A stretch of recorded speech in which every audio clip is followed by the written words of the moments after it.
Good morning student. बच्चों, हम लोग व्याकरण की पुस्तक से पाठ 1 पढ़ रहे हैं। कल हम लोगों ने पढ़ा भाषा क्या है और भाषा के कितने रूप हैं। बच्चों, आज हम लोग देखेंगे कि भाषा के और कितने रूप हैं। तो चलो देखते हैं बेटा।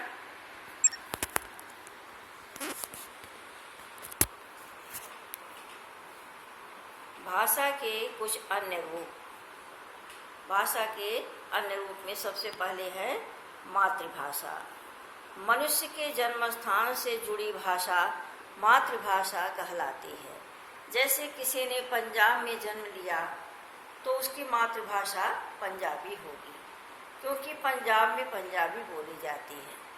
अतः हम यह कह सकते हैं कि मनुष्य जिस भाषा को अपने परिवार के लोगों से ग्रहण करता है, सीखता है, वह उसकी मातृभाषा कहलाती है। ठीक है बच्चों। तो व्यक्ति जो अपने परिवार के लोगों से सीखता है वह उसकी मातृभाषा। दूसरा है बेटा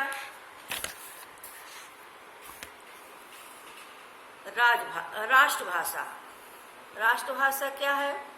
किसी भी देश के अधिकतर निवासियों द्वारा बोली जाने वाली भाषा राष्ट्रभाषा कहलाती है। हर देश की अपनी एक राष्ट्रभाषा होती है। भारत में हिंदी, अमेरिका में अंग्रेजी, जैसे दिया ना, पोलैंड में पोलिश, जापान में जापानी, रूस में रूसी आदि बोलते हैं। फिर है बेटा राजभाषा। अब देखो राजभाषा क्या है। किसी भी देश के सरकारी कार्यालयों में कामकाज के प्रयोग के लिए स्वीकृत भाषा राजभाषा कहलाती है।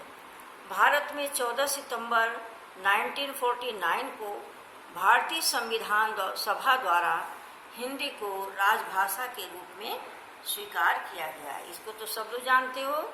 इसीलिए भारत में इस दिन 14 सितंबर को प्रतिवर्ष हिंदी दिवस मनाया जाता है। अब हम देखते हैं बेटा मानक भाषा। देखो मानक भाषा क्या है?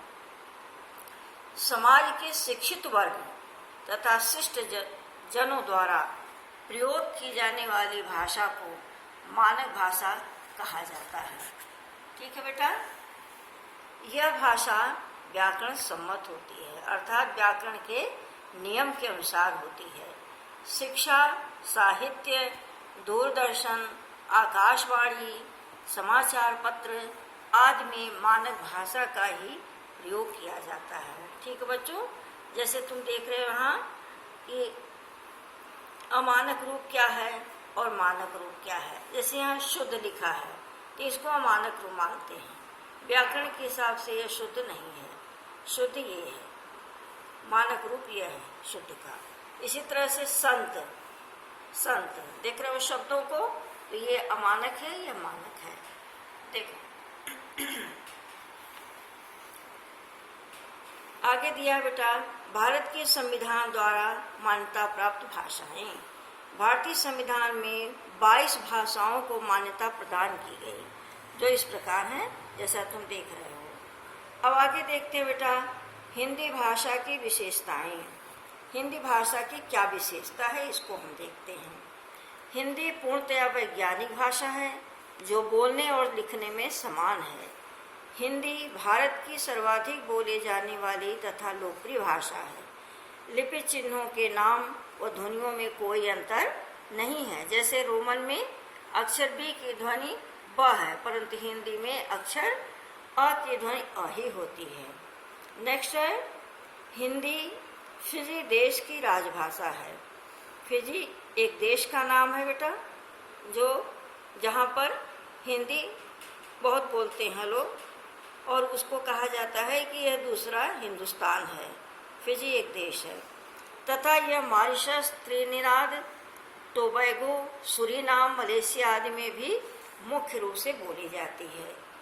हिंदी भाषा की राष्ट्रभाषा, राजभाषा तथा संपर्क भाषा है। हिंदी भारत की राष्ट्रभाषा है, राजभाषा है तथा संपर्क भाषा भी है। अब आगे देखते हैं बेटा और हमारी हिंदी की क्या विशेषताएं हैं।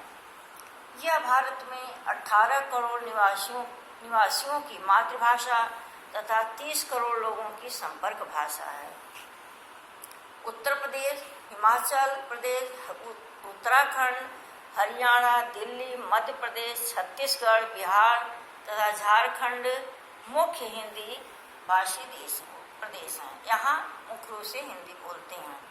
भारत में सबसे अधिक पत्र पत्रिकाएं व पाठक हिंदी भाषा के ही हैं। दूरदर्शन पर प्रसारित विज्ञान, समाचार तथा सभी लोकप्रिय धारावाहिक एवं कार्यक्रम हिंदी भाषा के ही हैं, हिंदी भाषा में ही है। दूरदर्शन में प्रसारित विज्ञान, समाचार और लोकप्रिय जो धारावाहिक जो तुम देखते हो वह कार्यक्रम अधिकांश हिंदी में ही है।